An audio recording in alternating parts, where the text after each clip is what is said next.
I'm Cliff Ribner, and I want to talk to you today about a recent event that is of great importance. It was the destruction of that boat carrying drugs from Venezuela that President Trump okayed or ordered. And there's been a lot of fuss about it. He gave reasons for doing it, which were the poison of the drugs on the boat. And it happens that I very much agree with his decision to destroy that boat. I think he should do even more, as I'll tell you, but not for the reasons that he gave. It happens that I'm opposed to all contraband laws, but the drugs that they are carrying on those boats, the drugs that we are being infested with from communist China, are not simply recreational drugs. Fentanyl is not a recreational drug. A tiny amount of it, minuscule, is enough to kill anybody. And what the communists have been doing is they have been putting fentanyl in pills that look like candy. They've been putting it in all sorts of contraband drugs, but not the real thing. They're not selling it as fentanyl. They're putting it in, and they're not doing it just for the money. They're doing it to kill people. And those gangs, those South American gangs, are in league with communist China. We know this. And Maduro is effectively at war with us. And that's the reason that I agree with that. First of all, we are empowering all of those gangs by having our contraband laws. They're impossible to enforce. I've written about this, and I've even spoken about it before. The nature of contraband laws is it makes particular substances that people want to buy and sell illegal. And I'm opposed to all of that, except for military reasons. I'm in favor of contraband laws which ban the selling of military equipment to our enemies. That's the only kind that I'm in agreement with. But laws having to do with drugs, those should not exist. It's a form of prohibition. And we saw what happened with prohibition with alcohol. It's terrible. What it does is it empowers the sellers of the drugs because there are always willing buyers, and the sellers can make much more money because of the illegality. So that even if the substances are terrible and nobody should actually take them, having the contraband laws, the laws themselves are worse than the drugs.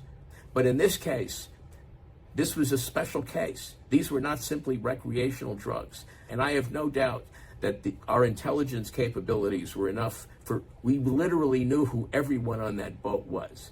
We knew where every speck of dust on that boat was. That's the kind of intelligence capabilities we have now.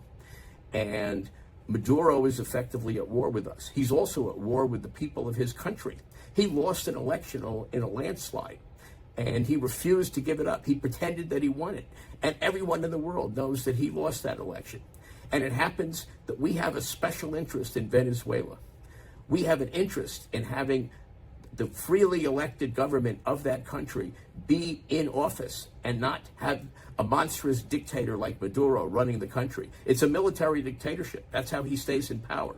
He's very unpopular. He lost in a landslide. And it happens that under the Monroe Doctrine and the Roosevelt Corollary to it, which I have spoken about before, we have, particularly under the Roosevelt Corollary, we have a direct declared interest in the governments of the Western Hemisphere and who's in them, and particularly against illegitimate dictatorships. We have every right under those doctrines to take them out, to get rid of them. And by attacking that boat, President Trump was doing two things. First of all, one of the ways that Maduro is able to stay in power is he's able to pay people. He is a major drug kingpin, and he benefits from all these contraband laws. So if we got rid of all of our contraband laws immediately, it would immediately disempower him. It's like when the Russians invaded Ukraine. The way that Putin's able to afford that war was the high price of oil, which the Biden administration was facilitating by attacking the oil and gas business. That's what kept prices up, and that's what made it possible for Putin to do that war, aside from the fact that Biden basically told him he could do it as long as it was just a minor incursion. He actually said that. Anyway, he didn't start opposing it until after Putin was in there. Then he wanted to send just enough weapons to keep the Ukrainians from losing, but not enough to win. It was a terrible situation. Anyway, that's not what this is about. This is about, first of all, the greatest cancer that has afflicted the West, particularly Britain and the United States, is the sense that we are not morally superior to certain other people. It's a fact. We are morally superior to someone like Maduro. The British lost their empire. It really began in the 19th century when the schools for the upper class began teaching Marxist hatred for Britain. They believed in cultural relativism. That is the greatest cancer that has afflicted us. And the reality is, America is the freest country on the planet. That's why everyone on the planet wants to come here. And we are the epitome of what the West was moving towards, beginning with the Greeks. Our Constitution was created by our founders to make us have the greatest individual liberty on the planet. It's true that there have been Marxist incursions into our country. We have all of these administrative agencies, which are really just Marxist impositions on the people. But we still are the freest country on the world, and eventually we will get rid of those things because they're unconstitutional. They are illegal, and we are a nation of laws. And the Constitution is the supreme law of the land. I have shown how those agencies are completely unconstitutional. The only basis that the Supreme Court has relied on for claiming that any of them are constitutional is the Interstate Commerce Clause. One clause in the Constitution. They're saying that clause effectively makes the rest of the Constitution irrelevant. That's what it amounts to. Because what every one of those agencies does is it destroys freedom of contract for everyone under their jurisdiction, because that's what those agencies do. They are empowered over a particular part of the economy.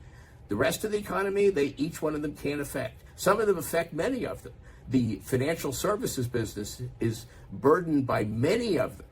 The Fed, the SEC, all sorts of agencies that supervise the financial, and every time we've had a financial problem, a bust, it's been because of demands from those agencies. The 2008 financial crisis was caused by crazy regulations beginning in the Clinton administration, forcing banks to lend money to people who were unqualified for the loans. That was literally what was going on.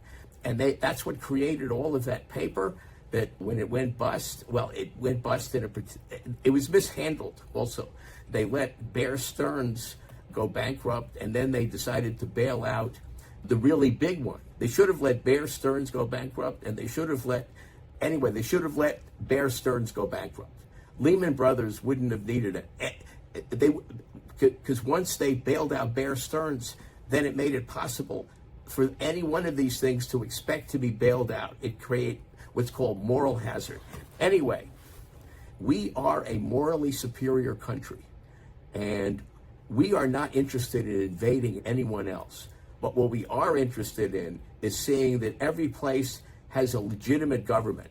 Now, we can't impose that in Europe or any place else, but under the Monroe Doctrine and the Roosevelt Corollary to it, we can. It is a declared policy of this country. Even though President Kennedy basically renounced the Monroe Doctrine, President Trump is reviving it. He hasn't said that yet, and he hasn't said that he's revising the Roosevelt Corollary, but he could.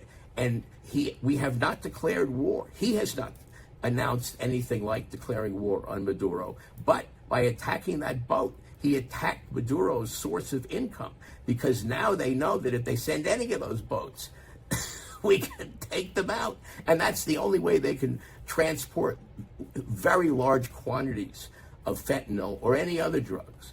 But what we should immediately do is get rid of the contraband laws. And by doing that, it'll make it possible for people to buy the drugs that they want. Also, we should get rid of the FDA, because what it is, many people want to buy recreational drugs, but they're forbidden by the FDA. And federal drug laws. All of those laws are completely unconstitutional. There's nothing in the Constitution that permits it. And we know that because the only way they could do prohibition was if they got a constitutional amendment. And prohibition of these other drugs is just like prohibition of alcohol. They needed a constitutional amendment to do that. They realized once they had passed that it created more problems than it solved. And they got rid of it in the 21st Amendment. But they never even bothered to get a constitutional amendment to create the FDA and all these other drug laws. People should be able to buy and sell whatever they want. And that will eliminate the complete black market. What happens is when you have contraband laws, it creates a black market because the demand doesn't disappear and someone's going to create the supply.